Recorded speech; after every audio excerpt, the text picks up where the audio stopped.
आप सभी विश्वासियों को जैसु। आज का सुसमाचार सन लूकस के अध्याय 17 वाक्यांश 11 से 19 से लिया गया है। यीशु यरूशलेम की यात्रा करते हुए समारिया और गलीलिया के सीमा क्षेत्रों से होकर जा रहे थे। किसी गांव में प्रवेश करने पर उन्हें 10 कोढ़ी मिले, जो दूर खड़े हो गए और ऊंचे स्वर से बोले, यीशु गुरुवर, हम पर दया कीजिए। यीशु ने उन्हें देखकर कहा, जाओ और अपने याजक को दिखलाओ। और ऐसा हुआ कि वे रास्ते में ही निरोग हो गए। तब उनमें से एक यह देखकर कि वह निरोग हो गया है, ऊंचे स्वर से ईश्वर की स्तुति करते हुए लौटा। वह यीशु को धन्यवाद देते हुए उनके चरणों पर मुंह के बल गिर पड़ा, और वह सामरी था। यीशु ने कहा, क्या 10 निरोग नहीं हुए? तो बाकी 9 कहाँ हैं? क्या इस परदेसी को छोड़ और कोई नहीं मिला जो लौटकर ईश्वर की स्तुति करे? तब उन्होंने उससे कहा, उठो, जाओ, तुम्हारे विश्वास ने तुम्हारा उद्धार किया है। प्रभु का वचन है। ईश्वर को धन्यवाद। क्या मैं और आप ईश्वर के द्वारा प्राप्त वरदानों के लिए और उनकी कृपाओं के लिए ईश्वर को प्रतिदिन धन्यवाद देते हैं? क्रिस्त में प्यारे विश्वासियों, आज के सुसमाचार में हम देखते हैं कि प्रभु यीशु क्रिस्त यरूशलेम की यात्रा करते हुए समारिया और गलीलिया के सीमा क्षेत्रों से होकर जा रहे थे, और उसी बीच एक गांव पड़ता है, और उस गांव में उन्हें 10 कोढ़ी मिलते हैं। वे कोढ़ी प्रभु यीशु क्रिस्त को देखकर ऊंचे स्वर से कहने लगते हैं, प्रभु यीशु गुरुवर, हम पर दया कीजिए। क्रिस्त में प्यारे भाई और बहनों, हम जानते हैं कि इस सुसमाचार में जो कुछ भी लिखा है वह हमारे जीवन से जुड़ा हुआ है। जिस प्रकार वह कोढ़ी ऊंचे स्वर से पुकारते हैं, क्योंकि वह कोढ़ी थे, वह कोढ़ी जिनको लोग अपने साथ रहना, अपने साथ खाना, अपने साथ समय व्यतीत करना नहीं देते थे। उन्हें एक एकांत में छोड़ देते थे। उस क्षेत्र में और कोई नहीं रहता था, और उस स्थान पर वे ऊंचे स्वर से प्रभु यीशु क्रिस्त को देखकर कहते हैं, गुरुवर, हम पर दया कीजिए।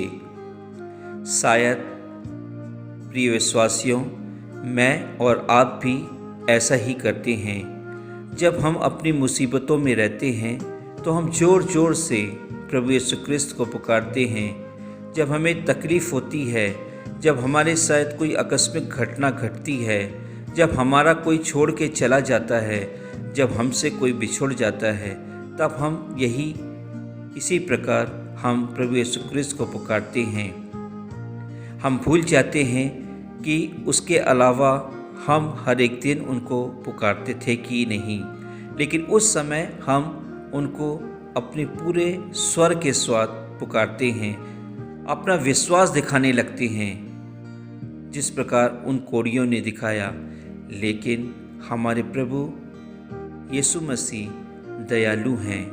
वह जिस प्रकार उन कोढ़ियों पर दयालुता उन्होंने की, उसी प्रकार हर एक दिन हमारे पापमय जीवन के होते हुए भी वह हमें एक नया जीवन देते हैं, या उनकी दयालुता से कम नहीं हैं।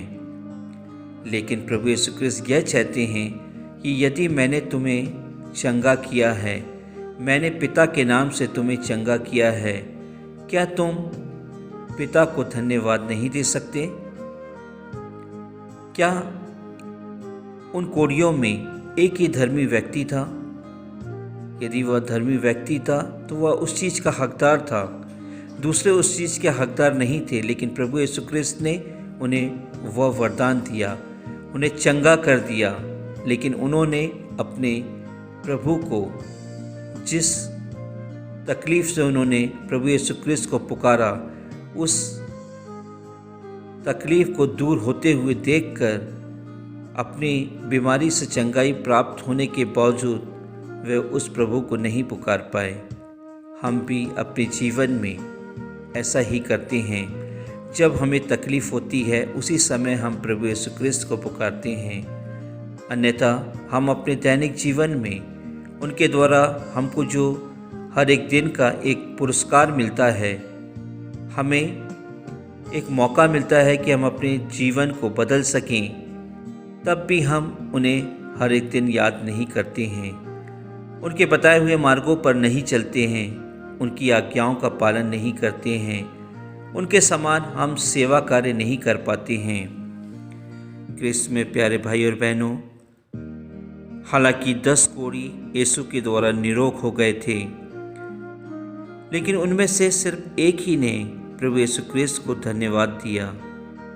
ईश्वर चाहता है कि हम सदैव प्रसन्नता और आनंद के साथ उनके पास आएं, उनकी स्तुति और आराधना करें, उनकी अपार तथा कृपा के लिए हम उनके लिए कृतज्ञता व्यक्त करें, क्योंकि प्रभु यीशु क्रिस्त सभी कृपाओं और अनुग्रहों का अनंत स्रोत है।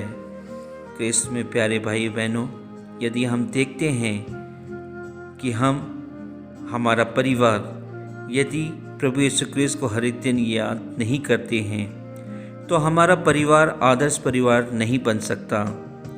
भले ही हम चर्च में जाकर मिस्सा बलिदान में भाग लें, अपनी पल्ली वासियों के सामने अपने आप को एक धर्मी दिखाएं, लेकिन हम एक अच्छे क्रिस्त नहीं बन सकते जब तक हम यह याद रखना भूल जाएं कि हम जो कुछ भी करते हैं वे ईश्वर की कृपा से ही करते हैं, और जो कुछ भी हमें प्राप्त होता है वह ईश्वर की कृपा और सहायता से ही प्राप्त होता है।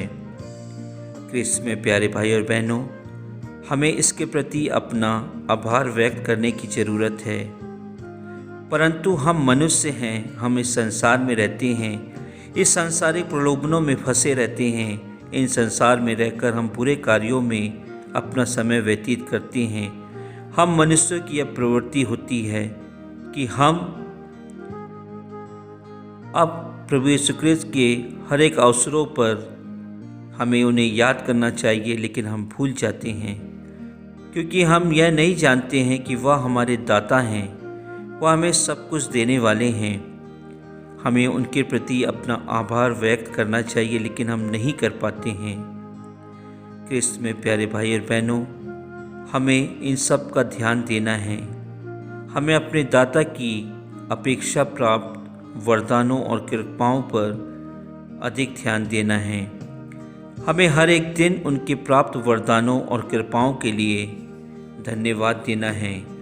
जब हम रात में सोते हैं उसके पहले हमें पूरे दिन के लिए प्रभु यीशु क्रिस्त को धन्यवाद देना है, अपने लिए, अपने परिवार के लिए, अपने पल्ली के लिए, अपने समाज के लिए, कि प्रभु यीशु क्रिस्त ने हम सभी को यह नया जीवन दिया है, एक नया दिन दिया है और एक नया दिन कल देने वाले हैं। इसके लिए हमें धन्यवाद देना है। क्रिस्त में प्यारे भाई और बहनों, यदि हम ऐसा करते हैं तो निश्चय ही हम अपने परिवार को एक आदर्श परिवार बना सकते हैं और अपने को एक अच्छा और सच्चा क्रिस्त बना सकते हैं। आमीन। धन्यवाद के साथ स्तुति गाऊंगा, हे यीशु मेरे खुदा, उपकार तेरे बेशुमार, कोटि कोटि स्तुति धन्यवाद। धन्यवाद के साथ स्तुति गाऊंगा, हे यीशु मेरे खुदा, उपकार तेरे बेशुमार, कोटि कोटि स्तुति धन्यवाद।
मांगने से ज्यादा मिला मुझे, आभारी है प्रभु में।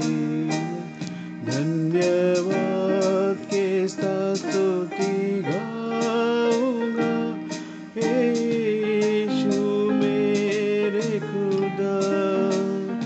उपकार है तेरे बेशुमार, कोटि कोटि स्तुति धन्यवाद।